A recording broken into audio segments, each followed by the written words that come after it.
बुलढाणा लोकसभा मतदारसंघ विदर्भात मोडणाऱ्या महत्त्वाच्या मतदारसंघांपैकी एक. हा शिवसेनेचा बालेकिल्ला म्हणूनही ओळखला जातो. 1999 पासून आतापर्यंत इथं शिवसेनेचाच खासदार आहे. 2009 पासून या मतदारसंघात प्रतापराव जाधव सलग 3दा विजयी झाले. शिवसेना फुटीनंतर याच मतदारसंघात जाऊन उद्धव ठाकरेंनी शक्ती प्रदर्शन म्हणा किंवा मोर्चे बांधणी म्हणा दोन्हीही केलं होतं. अनेक वेळा घेण्यात आलेल्या जाहीर सभेतून शिंदे गटावरती तोफही धडाडली होती. पण आता हाच मतदारसंघ भाजप आणि शिंदे गटासाठी रस्सीखेच आणि वादाचा विषय ठरलाय. या मतदारसंघात मुख्यमंत्री एकनाथ शिंदे आपला उमेदवार देणार असल्याची कुजबूज सुरू आहे. यामुळे जाणून घेऊयात काय आहे बुलढाणा लोकसभा मतदारसंघाचा राजकीय सातबारा. त्यामुळे हा व्हिडिओ शेवटपर्यंत पहा आणि चॅनलला सबस्क्राईब केलं नसेल तर आत्ताच सबस्क्राईब करा. नमस्कार, मी सिद्धेश आणि तुम्ही पाहताय सातबारा लोकसभेचा.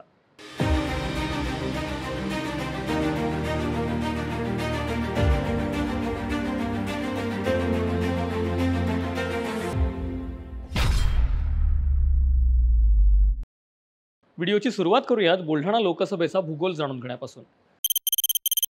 बुलढाणा हा लोकसभा मतदारसंघ खुल्या प्रवर्गामध्ये मोडतो. या लोकसभेमध्ये एकूण 6 विधानसभा मतदारसंघ आहेत. ते कोणते तर बुलढाणा, चिखली, सिंदखेड राजा, मेहकर, खामगाव आणि जळगाव जामोद.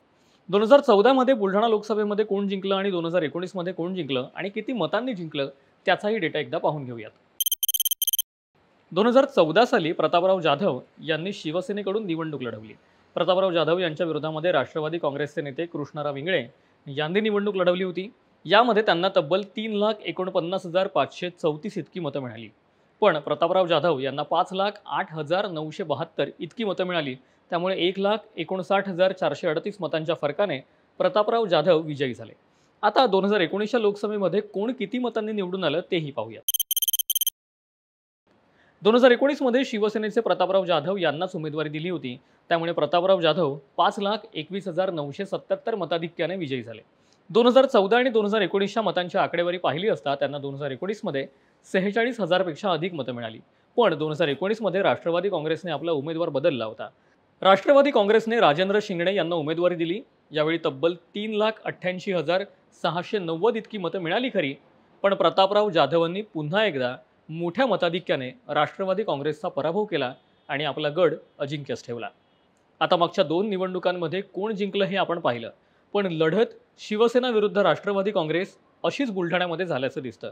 त्यामुळे मग आता बुलढाण्यात या 2 पक्षांना मागच्या 2 निवडणुकांमध्ये नेमकं मतदान किती झालंय त्याची ही आकडेवारी पाहूयात. बुलढाण्यातील एकूण वोटिंग शेअर पाहिला तर शिवसेनेने वन साइडेड गेम केल्याचं दिसतं. कारण शिवसेनेला 2014 साली तब्बल 52% मतं मिळाली, तर 2019 मध्ये शिवसेनेला 46.9% इतकी मतं मिळाली.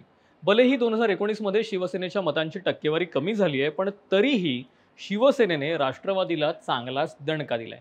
कारण 2014 साली राष्ट्रवादीला 35.7% मतं मिळाली होती, पण 2019 मध्ये राष्ट्रवादीच्या मतांच्या टक्केवारीमध्ये घट झाली. याचा अर्थ असा की बुलढाणा लोकसभा मतदारसंघामध्ये शिवसेनेचा वोट शेअर हा 50%पेक्षा जास्त असल्याचं या डेटातून अधोरेखित होत आहे. त्यामुळे बुलढाण्याला शिवसेनेचा बालेकिल्ला म्हणून ओळखलं जातं.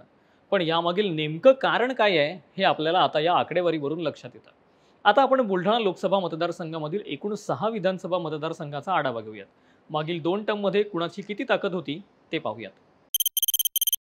2014 साली बुलढाणा लोकसभा मतदारसंघातील 6 विधानसभा मतदारसंघ हे शिवसेनेच्या ताब्यात होते, पण 2019 मध्ये संपूर्ण चित्र बदललं. 2019 मध्ये 3 जागी भाजप आमदार, 2 जागी शिवसेना आमदार आणि 1 जागी राष्ट्रवादी काँग्रेसचा आमदार होता. आताच्या घडीला म्हणजे 2024 मध्ये बुलढाणा लोकसभा मतदारसंघामधलं नेमकं चित्र कसं आहे?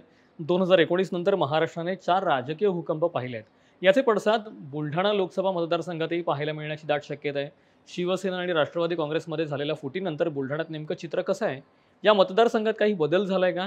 कोण कोणत्या गटामध्ये आहे हे पाहणंही तितकंच महत्त्वाचं आहे. 2024 मधील सध्याची ताकद पाहिली असता राष्ट्रवादी अजित पवार गटाकडे 1, शिवसेना शिंदे गटाकडे 2 आणि भाजपचे 3 आमदार आहेत. बुलढाणा लोकसभा मतदारसंघात सर्वाधिक महायुतीचेच आमदार असल्याचं सध्या तरी दिसतंय. त्यामुळे बुलढाण्यात महाविकास आघाडीला धक्का बसणार की काय अशी एक शंका व्यक्त केली जाते. यावेळी बुलढाणा विधानसभा मतदारसंघातून शिवसेनेचे आमदार संजय गायकवाड निवडून आले होते. चिखलीमधून भाजपच्या श्वेता महाले, सिंदखेड राजा या विधानसभा मतदारसंघातून राष्ट्रवादीचे राजेंद्र शिंगणे निवडून आले होते. तर संजय भास्कर रायमुलकर हे मेहकर विधानसभा मतदारसंघ आणि आकाश पांडुरंग फुंडकर हे खामगाव आणि संजय श्रीराम कुटे हे जळगाव जामोद विधानसभा मतदारसंघामधून निवडून आले होते. पण 2019 नंतर राजकीय वातावरण जरा बदललंय.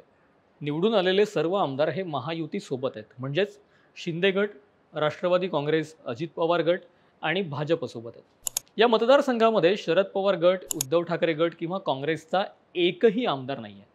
त्यामुळे महायुतीसाठी बुलढाणा लोकसभेचा पेपर महायुतीसाठी फार सोपा जाईल अशी एक शक्यता वर्तवली जाते. एकीकडे महायुतीसाठी पेपर अगदी सोपा जाईल अशी शक्यता वर्तवली जात असली तरी दुसरीकडे स्थानिक पदाधिकारी मोठ्या प्रमाणावर महाविकास आघाडीसोबत असल्याचं सांगितलं जात आहे. त्यामुळे बुलढाणा लोकसभा निवडणूक ही चांगलीच इंटरेस्टिंग होऊ शकते, यात शंकाच नाही. आता काही प्रश्नांची उत्तरं जाणून घेणंही तितकंच महत्त्वाचं आहे. ते प्रश्न आणि त्यांची उत्तरं काय आहेत पाहूयात.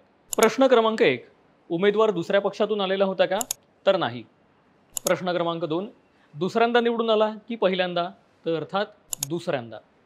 यानंतर येतो प्रश्न क्रमांक 3, युती किंवा आघाडीच्या उमेदवाराला फायदा झाला की तोटा झाला? तर अर्थात मागच्या 2 लोकसभा निवडणुकांमध्ये युतीला फायदा झाला आणि आघाडीला तोटा झाला असं दिसतंय. आणि आता महत्त्वाचा प्रश्न क्रमांक 4, पक्षफुटीनंतरचं बुलढाण्यातलं राजकारण कसं आहे?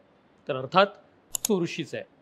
2019 नंतर महाराष्ट्राने 4 राजकीय भूकंप पाहिलेत. एकनाथ शिंदे खासदार प्रतापराव जाधव यांच्या उमेदवारीसाठी आग्रही असल्याचं सांगितलं जात आहे, कारण शिंदेंनी बंड केल्यानंतरही प्रतापराव जाधवांनी त्यांची साथ सोडली नव्हती. त्यामुळे एकनाथ शिंदे ही जागा सहजासहजी सोडणार नसल्याचं चित्र आहे. पण दुसरीकडे भाजपही आपला उमेदवार रिंगणात उतरवणार असल्याची कुजबूज सुरू आहे. शिवाय महाविकास आघाडीतून काँग्रेसला ही जागा सुटण्याची शक्यता फारच कमी आहे. पण शिंदे गट, भाजपनंतर अजित पवार गटाने आपला उमेदवार दिला तर या सगळ्याचा बुलढाण्यावरती काय परिणाम होणार? बुलढाणा लोकसभा मतदारसंघात नेमकं कोण निवडून येणार? 2014 आणि 2019 मध्ये नेमकं काय घडलं ते आपण पाहिलं. पण आता राजकारण पूर्णपणे बदललंय. त्यामुळे बुलढाण्यामध्ये नेमका कोणता उमेदवार निवडून येतो? तुम्हाला काय वाटतं? कमेंट करून नक्की सांगा. आणि बुलढाण्याचा हा राजकीय सातबारा तुम्हाला आवडला असेल तर व्हिडिओ शेअर करायला विसरू नका.